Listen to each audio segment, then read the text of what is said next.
இந்த வீடியோவில் இப்போ என்ன பார்க்க போகிறோம்னா 2021 விருகம்பாக்கம் சட்டமன்ற தொகுதியில் யார் வெற்றி பெற்றாங்க, எவ்வளோ ஓட்டு வாங்கினாங்க, எத்தனை சதவீதம் ஓட்டு வாங்கினாங்கன்னு நம்ம இந்த வீடியோவில் பார்க்க இருக்கிறோம். வாங்க வீடியோக்குள்ளே போகலாம். நம்ம பார்த்துட்டு இருக்கிறது விருகம்பாக்கம் சட்டமன்ற தொகுதி. திமுக வெற்றி பெற்றிருக்காங்க. 74,351 ஓட்டு வாங்கியிருக்காங்க. 44.38% ஓட்டு வாங்கி வெற்றி பெற்றிருக்காங்க. ரெண்டாவது இடத்துல யாருன்னா அதிமுக 55,984 ஓட்டு வாங்கியிருக்காங்க. 33.42% ஓட்டு வாங்கி அதிமுக ரெண்டாவது இடத்துல இருக்காங்க. மூன்றாவது இடத்துல மக்கள் நீதி மையம் கட்சி 16,939 ஓட்டு வாங்கியிருக்காங்க. 10.11% ஓட்டு வாங்கி மூன்றாவது இடத்துல இருக்காங்க. நான்காவது இடத்துல பார்க்குறோன்னா நாம் தமிழர் கட்சி 10,185 ஓட்டு வாங்கியிருக்காங்க. 6.8% ஓட்டு வாங்கி நான்காவது இடத்துல இருக்கிறத பார்க்கும்.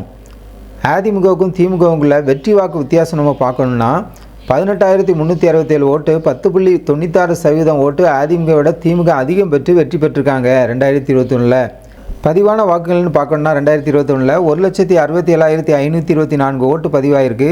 57.44% ஓட்டு பதிவாயிருக்கிறத பார்க்குறோம். பதிவு செய்த வாக்காளர்கள் இப்போது மொத்தம் இந்த 2021 ஓட்டு போட்ட தகுதியான வாக்காளர்கள் இந்த சட்டமன்ற தொகுதியில் 2,91,642 பேர் ஓட்டு போட தகுதியானவங்க. ஆனால் ஓட்டு போட்டவங்க 2021 1,67,524 பேர் மட்டும்தான் ஓட்டு போட்டிருக்காங்க. இந்த தரவுகளை பேஸ் பண்ணி தான் 2026 சட்டமன்ற தேர்தல் நடக்க இருக்குது. புதிய வரவான தமிழக வெற்றி கழகம் இதில் இந்த சட்டமன்ற தொகுதியில் இந்த ஓட்டு அடிப்படையில் தான் அவங்க ஓட்டை பிரிக்க இருக்காங்க. 2 கோடி ஓட்டு இருக்குன்னு சொல்கிற இந்த சூழ்நிலையில் இந்த சட்டமன்ற தொகுதியில் யார் வெற்றி பெறுவாங்கன்னு தீர்மானிக்கக்கூடிய ஒரு சக்தியாக இருந்துகிட்ருக்காங்க. நம்ம வரக்கூடிய தேர்தலில் தான் அதை பொறுத்திருந்து பார்க்க இருக்கிறோம். அதனுடைய முழு தரவுகள் இதுதான். ஜனநாயகம் டிவி சேனலுக்கு புதுவராக இருந்தால் ஜனநாயகம் டிவி சேனலை சப்ஸ்கிரைப் பண்ணுங்கள்.